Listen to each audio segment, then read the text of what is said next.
नमस्कार, आप देख रहे हैं स्पेशल रिपोर्ट न्यूज रूम से, आपके साथ मैं हूं अंजना ओम कश्यप। भरी दोपहर में अगर अचानक अंधेरा छा जाए, रात का नजारा दिखने लगे, हवा तूफान बन जाए, 150 किलोमीटर की रफ्तार से बहने लगे। दरअसल समंदर की लहरों पर सवार जब चक्रवाती तूफान ने चेन्नई के तट पर हमला किया, टक्कर मारा, भयावह मंजर नजर आया।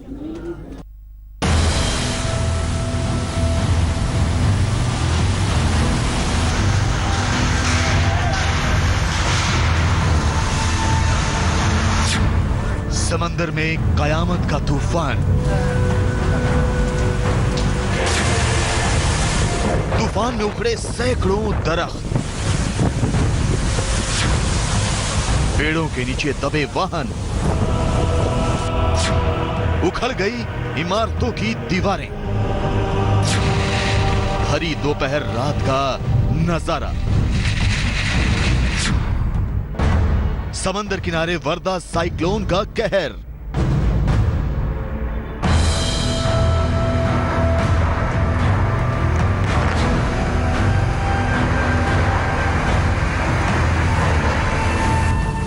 चेन्नई के समंदर में यह चक्रवाती तूफान की कयामत है, जहां समंदर की लहरें आसमान तक पहुंचने के लिए जैसे आमादा हो गईं।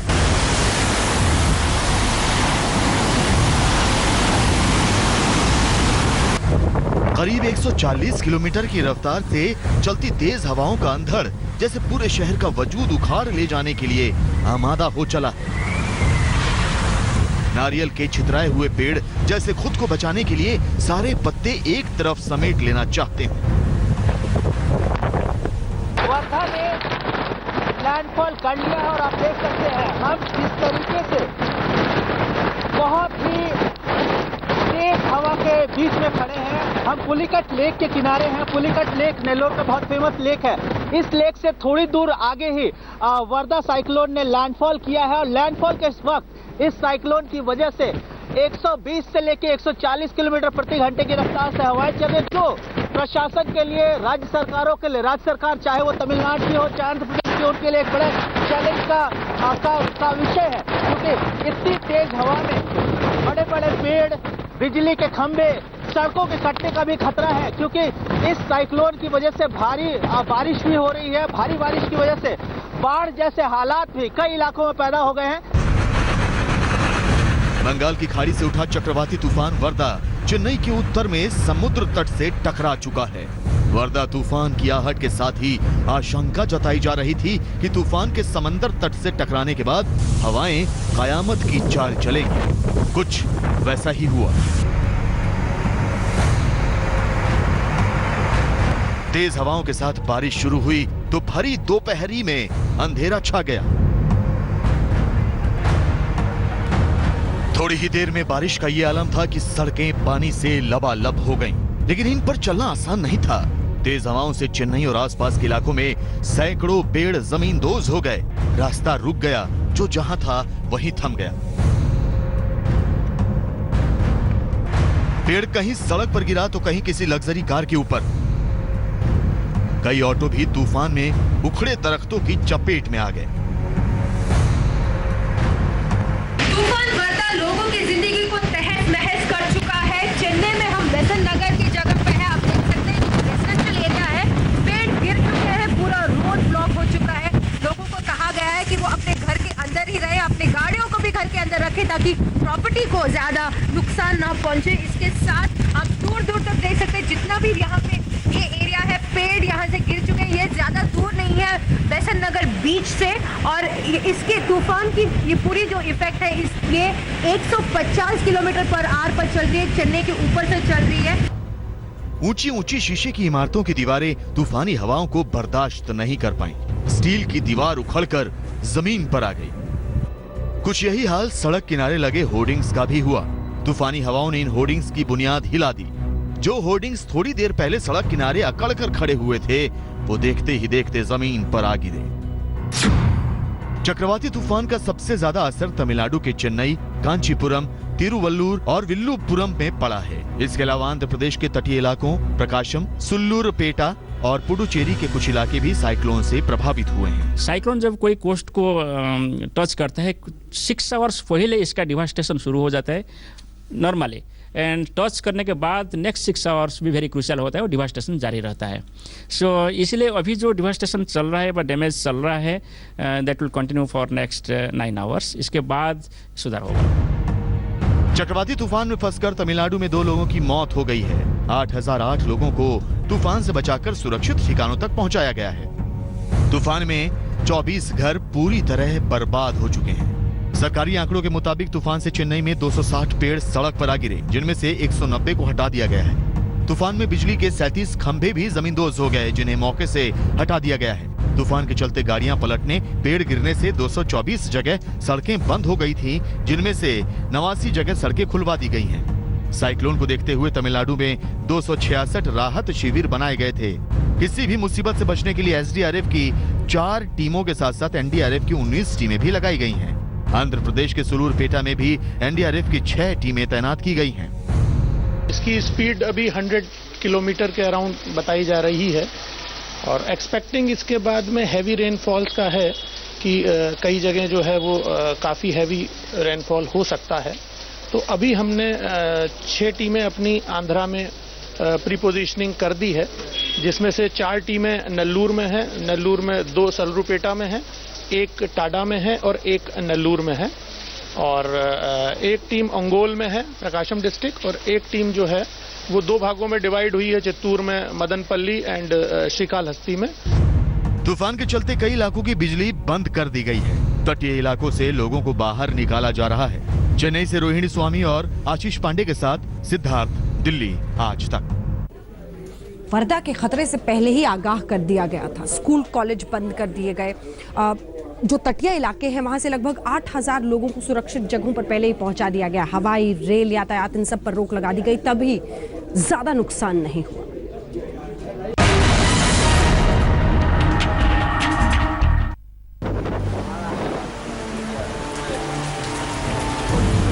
वर्धा तूफान तमिलनाडु और आंध्र प्रदेश के लिए कहर बनकर आया। सुबह की शुरुआत तेज बारिश से हुई, लेकिन दिन चढ़ने के साथ हवाओं की रफ्तार बढ़ने लगी। देखते ही देखते हवाओं की रफ्तार 150 किलोमीटर प्रति घंटे तक पहुंच गई। सोमवार की दोपहर करीब 2:15 बजे वर्धा चक्रवाती तूफान चेन्नई के समुद्र तट से टकराया। इसके बाद से कयामत की बारिश और तूफानी हवाओं का दौर शुरू हो गया।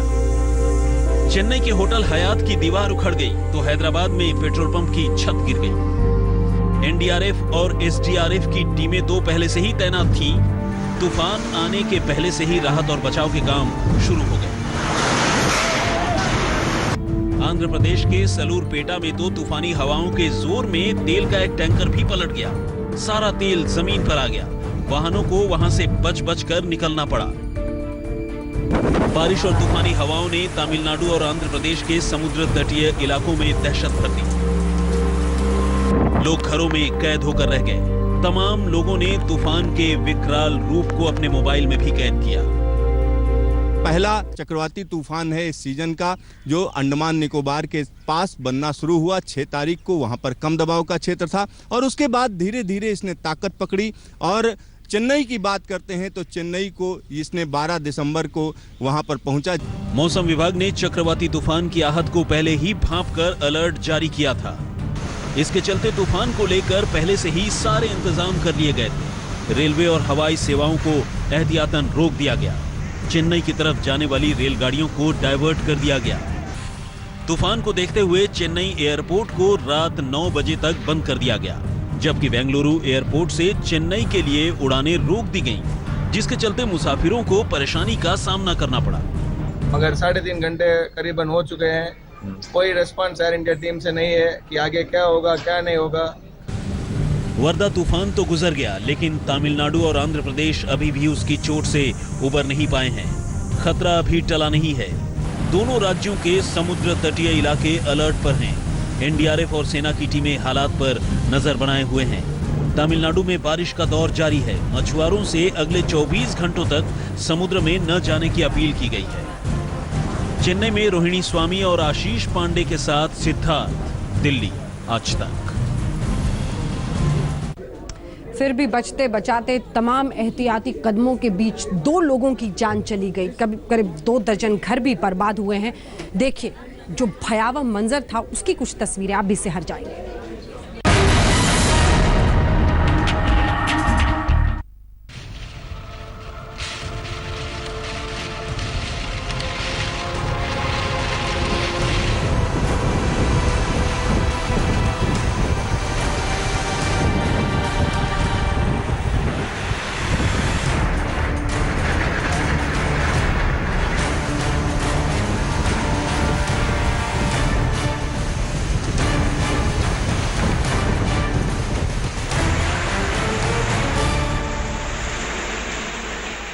हजार की गड्डियां खूब पकड़ी जा रही हैं। जी हाँ, ये गुलाबी नोट भारी पड़ रहे हैं कई लोगों पर। लेकिन इस बीच तिजोरी में ये जो पैसा बरामद हो रहा है, क्या किसी पूर्व केंद्रीय मंत्री का ये पैसा है? इसी के साथ ये टंडन काले धन का गढ़ कौन है, देखिए।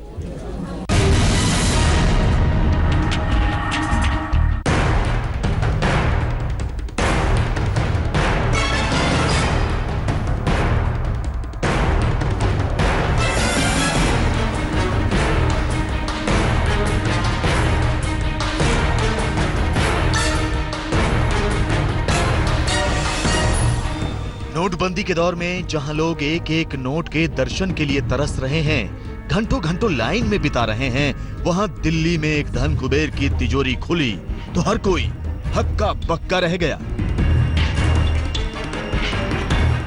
आप भी देख सकते हैं कि तिजोरी का हर खाना नोटों से खचाखच भरा। सिर्फ तिजोरी ही नहीं, पॉलिथीन से लेकर बैगों में भी नोट ठूस ठूस कर भरे हुए हैं। ये रकम पूरे 13 करोड़ 65 लाख की है। आप देख सकते हैं कि तिजोरी में 100-100 के नोटों की गड्डियां लगी पड़ी हैं। पॉलिथीन में 100-100 के नोटों की गड्डियां हैं। और अब इन 4 बैगों को बेहद गौर से देखिए। एक में 2-2 हजार के नोटों की गड्डियां भरी हैं, तो एक 100-100 के नोटों की गड्डियों से भरा है, जबकि 2 बैगों में 1-1 हजार के पुराने नोट भी हैं। आज हम नोटों के इस अथाह अंबार का पूरा सच दिखाएंगे। कैसे ये नोट तिजोरी तक पहुंचे और कैसे ये नोट पकड़े गए, आज हम इसका पूरा खुलासा करेंगे। और यकीन मानिए, जो हम अब आपको दिखाने जा रहे हैं उसे सुनकर आप हैरत में आ जाएंगे। दिल्ली का बेहद पॉश इलाका। इस पॉश इलाके का बंगला नंबर R89। आसपास के लोग इसे व्हाइट हाउस के नाम से भी जानते हैं, लेकिन इस व्हाइट हाउस में काला खजाना भरा पड़ा था। इस व्हाइट हाउस का मालिक है एक वकील रोहित टंडन। इसी बंगले में वो अपनी लॉ फर्म चलाता है। बाकायदा टंडन ने इस व्हाइट हाउस को काली कमाई का गोदाम बनाया हुआ था। लेकिन अब रोहित टंडन गिरफ्त में है और इनकम टैक्स विभाग से लेकर ईडी यानी इन्फोर्समेंट डायरेक्टरेट की टीमें उससे पूछताछ कर रही हैं। और टंडन रट्टू तोते की तरह सब कुछ उगल रहा है कि कैसे इस सफेद इमारत में काले को सफेद करने का खेल चल रहा था। तो सुनिए, रोहित टंडन अपनी लॉ फर्म से क्या गुल खिला रहा था। सूत्र बता रहे हैं कि रोहित टंडन ने इनकम टैक्स के अधिकारियों की पूछताछ में एक पूर्व केंद्रीय मंत्री का नाम लिया है। हालांकि ये पूर्व मंत्री कौन है और किस पार्टी से जुड़ा हुआ है, ये पता नहीं चल पाया है। लेकिन सूत्र बता रहे हैं कि ये पूर्व मंत्री बड़ा रसूखदार है। कल शाम को रोहित टंडन इनकम टैक्स के अधिकारियों के साथ यहां आया, जिसके बाद से पूछताछ की जा रही है। बताया जा रहा है कि करीब अभी तक 18 खाते उसने स्वीकार किए हैं कि उसके हैं और विदेश में भी खाता हो सकता है, जिसकी जांच की जा रही है। उसने ये भी बताया कि इन पैसों में तमाम पैसा गाजियाबाद के एक बिल्डर का भी है और उसके पूर्व केंद्रीय मंत्री से भी संपर्क बताया जा रहा है। फिलहाल इस मामले में जांच की जा रही है, क्योंकि इनकम टैक्स डिपार्टमेंट ने अभी तक उसके बयानों की तस्दीक नहीं की है। और यहाँ पर जो जांच चल रही है उसमें पैसे गिने जा रहे हैं, तमाम डॉक्यूमेंट्स की जांच की जा रही है, जिससे साफ हो सके कि इसमें से कितना काला धन है और कितना उसकी लीगल मनी है। रोहित टंडन इनकम टैक्स की कस्टडी में है। इनकम टैक्स के 10 अधिकारी और दिल्ली पुलिस की मौजूदगी में टंडन से पूछताछ हो रही है। अब तक रोहित के 18 बैंक अकाउंट्स के बारे में पता चल चुका है, जिन्हें खंगाला जा रहा है। साथ ही ये भी देखा जा रहा है कि क्या कोई अकाउंट विदेश में भी है। अब तक की पूछताछ में टंडन के पास से रकम जो बरामद हुई है, उसमें का कुछ हिस्सा गाजियाबाद के एक बिल्डर का है। दरअसल जांच में बात सामने आई है कि रोहित टंडन को ये पैसे गाजियाबाद के एक बड़े बिल्डर ने दिए थे। ऐसा रोहित टंडन ने आईटी और ईडी की जांच में बताया है। बहरहाल अब ईडी और आईटी के अधिकारी उस बिल्डर का पता लगाने में जुट गए हैं। साथ साथ पूरी तहकीकात इस मामले की जा रही है। सूत्रों की माने तो रोहित टंडन का अगस्ता हेलीकॉप्टर घोटाले से भी कनेक्शन जुड़ता हुआ दिखाई दे रहा है। अब तक जांच में खुलासा हुआ है कि गौतम खेतान और रोहित टंडन में संबंध रहे हैं और गौतम खेतान रोहित टंडन की फर्म का एक बड़ा क्लाइंट भी है। सवाल यहाँ ये भी है कि जहाँ जहाँ 2000 के नोटों का जखीरा रखा है, वहाँ वहाँ इनकम टैक्स डिपार्टमेंट रेड मार रहा है। आखिर 2000 के नोट में ऐसा क्या छुपा है कि इनकम टैक्स के हाथ उस तक पहुँच रहे हैं। रोहित टंडन के दफ्तर से कुल 13 करोड़ 65 लाख रुपए की नकदी बरामद हुई है। इसमें 2-2000 वाले 13,000 नोट भी मिले हैं, यानी कुल 2 करोड़ 60 लाख रुपए के नए नोट। अगर मान लिया जाए कि एटीएम के बाहर लाइन में लगने वाला हर शख्स एक बार में 2000 रुपए निकाल सकता है, तो 2 करोड़ 60 लाख रुपए के ये नोट एटीएम तक पहुंच पाते तो 13,000 लोगों की जरूरत पूरी हो सकती थी। आम आदमी बैंक और एटीएम की लाइनों में लगा है। 2000 रुपए निकालने में पसीने छूट रहे हैं सर्दियों में। ऐसे में रोहित टंडन के पास 2.5 करोड़ जो करेंसी मिली है वो नई करेंसी मिली है, यानी 2-2000 के 2.5 करोड़ रुपए इनके पास से मिले। अब ऐसे में सवाल यह है कि 2.5 करोड़ रुपए नई करेंसी इनके पास कहां से आई, साथ साथ टोटल 13 करोड़ 65 लाख कहां से आए। अब सवाल यह है कि एक वकील के पास 13 करोड़ 65 लाख की नकदी आई कहां से? लॉ फर्म के दफ्तर में ये पैसे क्यों रखे गए थे? क्या यहाँ काले धन को सफेद करने का गोरख धंधा चल रहा था? बैंक में बैठा वो कौन बेईमान है जिसने 13,000 हिंदुस्तानियों का हक मारकर 2 करोड़ 60 लाख के नए नोट काली कमाई की तिजोरी में पहुंचा दिए? इन्हीं सवालों के साथ इनकम टैक्स विभाग की टीम रोहित टंडन से पूछताछ कर रही है। शिवेंद्र श्रीवास्तव के साथ चिराग गोठी, दिल्ली आज तक। कुरियर से ब्लैक मनी व्हाइट हाउस पहुंच जाए, इस रोहित टंडन के बारे में आप जानकारी देखिए। ब्लैक मनी लाइव रेड, एक वकील का 10,000 करोड़ का कैसे साम्राज्य बन गया था। इनकम टैक्स की बेट अब टंडन ड्रीम्स है। ये पूरी रिपोर्ट देखिए, आप समझ पाएंगे इस आदमी का सच।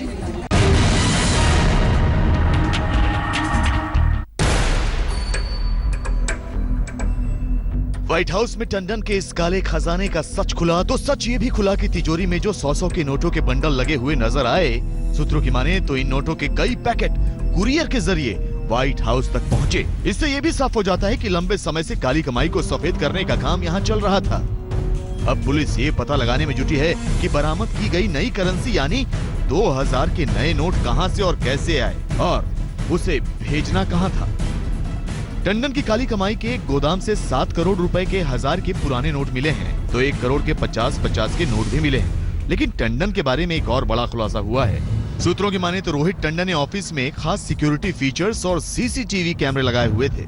अगर कोई ऑफिस में इलेक्ट्रॉनिक अप्लायंस का स्विच दबाए तो उसे रियल टाइम मोबाइल अलर्ट मिल जाता था। शनिवार रात 10:30 बजे जब रेड पड़ी तो रोहित को ऐसा ही अलर्ट मिला।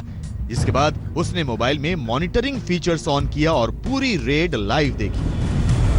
लेकिन काले खजाने को व्हाइट हाउस की तिजोरी में बंद रखने वाला टंडन ज्यादा देर तक इनकम टैक्स की गिरफ्त से दूर न रह गया और रविवार देर रात वो घर लौट आया। अब रोहित की संपत्ति का भी कच्चा चिट्ठा खुल रहा है। वकालत के दांवपेच में माहिर रोहित टंडन की एक लॉ फर्म दिल्ली के द्वारिका में भी है। छतरपुर में रोहित का एक फार्म हाउस है।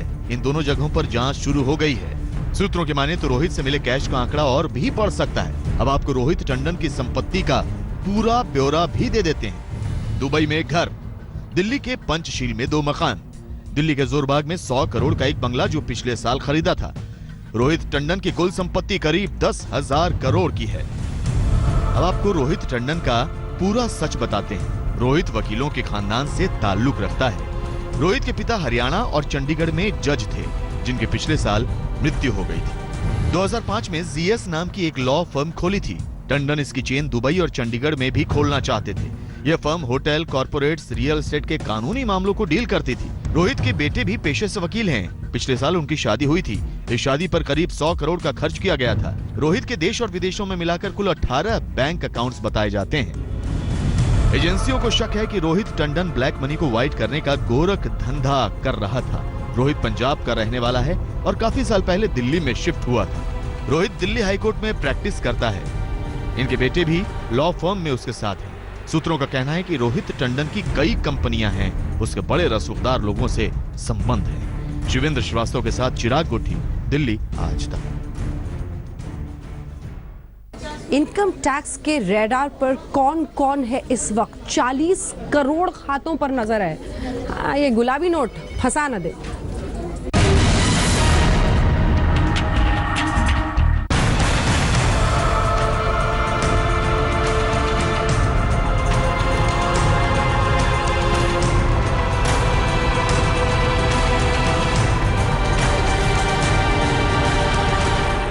काले धन का कुबेर कैसे पकड़ा गया? दिल्ली पुलिस को रोहित टंडन पर शक कैसे हुआ? पुलिस ने रोहित के व्हाइट हाउस पर ही छापा क्यों मारा? करोड़ों की काली कमाई, वो भी करीने से छिपाई, तो भी पुलिस की नजर में आई। और फिर हुआ इस काले धन के कुबेर का पर्दाफाश। सामने आई 13 करोड़ 65 लाख की ब्लैक मनी, हरे हरे पुराने नोटों के साथ साथ नए वाले गुलाबी नोटों की शक्ल में। इस वक्त हम उसी घर के बाहर मौजूद हैं, ग्रेटर कैलाश पार्ट 1 R89, जहां पर TNT फर्म थी, यानी रोहित टंडन जो है उसके मालिक थे। इससे पहले बताते हैं कि तकरीबन 20 दिन पहले भी IT ने छापा मारा था और तब 1 करोड़ रुपए जो है वो बरामद हुए थे। इससे पहले अक्टूबर में बताते हैं कि यहां पर जो है इन्होंने अघोषित आय जो अपनी डिक्लेयर की थी 125 करोड़ की। यही वो मकान है जिसमें दिल्ली पुलिस ने 10 दिसंबर को छापा मारा और लॉ फर्म TNT के मालिक रोहित टंडन के काले धन का भंडाफोड़ किया। लेकिन पेशे से वकील और बेहद शातिर रोहित टंडन का खेल न बिगड़ता अगर इनकम टैक्स डिपार्टमेंट की खुफिया नजर उस पर न रही होती। जी हां, इससे पहले 6 अक्टूबर को भी आयकर विभाग ने रोहित टंडन के दफ्तर पर छापा मारा था, जिसके बाद उसने 125 करोड़ रुपए की अघोषित संपत्ति का खुलासा किया था। इसके बाद से ही Rohit Tandon income tax department के रडार पर था। ये जो फर्म या जो इनके ओनर हैं, उन्होंने उनके ऊपर 2 महीने पहले इनकम टैक्स की रेड हुई थी, जिसमें के बाद इन्होंने करीब 125 करोड़ अनडिस्क्लोज्ड इनकम का इन्होंने डिस्क्लोजर किया था, जो प्रीवियसली अनडिस्क्लोज्ड थे। रोहित तो पकड़ा गया, लेकिन उस जैसे बाकियों के भी बुरे दिन जल्द आने वाले हैं। काली कमाई वाले एक एक कर जेल की हवा खाने वाले हैं। कोई नहीं बचेगा क्योंकि सरकार सख्त है। इनकम टैक्स डिपार्टमेंट और ईडी पूरी तरह मुस्तैद। सूत्रों के मुताबिक केंद्र सरकार ने देश भर के 40 करोड़ खातों की जांच करने का लक्ष्य निर्धारित किया है। आयकर विभाग और प्रवर्तन निदेशालय यानी ईडी मिलकर इस जांच को अंजाम देंगे। सरकार ने आयकर विभाग से 30 दिसंबर को विमुद्रीकरण की खत्म हो रही समय सीमा तक विभागीय काम निपटाने के लिए कहा है, ताकि इनकम टैक्स डिपार्टमेंट जनवरी से लेकर मार्च तक विमुद्रीकरण के दौरान किए गए संदिग्ध लेन देन का पता लगाकर उन पर कार्रवाई कर सके। जाहिर है, नोटबंदी के बाद से जिसने भी अपनी काली कमाई को ठिकाने लगाने का प्रबंध किया होगा, ब्लैक को व्हाइट करने की कोशिश की होगी, सरकार की आंखों में धूल झोंकना उसके लिए अब लगभग नामुमकिन है। लिहाजा भलाई इसी में है कि जल्द से जल्द काले धन वाले कुबेर सरेंडर की मुद्रा में आ जाएं। दिल्ली से चिराग गोठी के साथ आज तक ब्यूरो। 2000 के नोटों पर इनकम टैक्स की नजर है।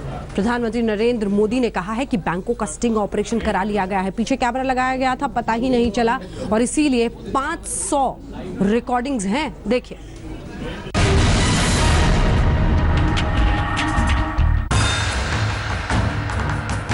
कहीं बाथरूम की दीवार में बनी खुफिया अलमारी और अलमारी के अंदर 2-2000 के गुलाबी नोटों की गड्डियां, कहीं लॉ फर्म की अलमारी में कानूनी किताबों और दस्तावेजों की जगह 2-2000 के नोटों की खेप, कहीं अलग अलग जगहों पर नाकेबंदी के दौरान गाड़ियों की तलाशी में 2-2000 के नोटों की गड्डियां जब्त।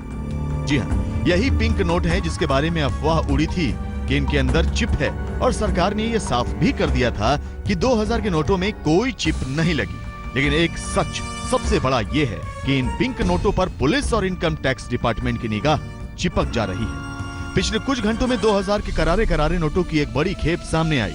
तो क्या 2000 का नोट ब्लैक मनी को बचाने के बजाय ब्लैक मनी को बढ़ावा दे रहा है? तो क्या 2000 का नोट विपक्ष के आरोपों को सही साबित कर रहा है? हजार के नोटों में 100 करोड़ रुपए रख रखे थे, अब 2,000 रुपए के नोट दे दिए उन्होंने, अब तो 200 करोड़ रुपए आ जाएंगे उतनी छोटी सी जगह में। तो काला बाजारी कैसे बंद हो रही है भाई साहब, मेरे को तो समझ में नहीं आया। लेकिन मोदी भी काले धन वालों पर पैनी नजर जमा कर बैठे हैं। देश में नए नए नोटों की जमाखोरी के मामले उजागर होने के बाद प्रधानमंत्री मोदी ने देश के अलग अलग बैंकों की करीब 500 शाखाओं का स्टिंग ऑपरेशन कराया है और इस स्टिंग ऑपरेशन में जो दोषी पाया जाएगा उसे कतई बख्शा नहीं जाएगा। यानी जो मोदी के मिशन में पलीता लगा रहा है, समझो अब उसकी शामत आ चुकी है। आज तक ब्यूरो।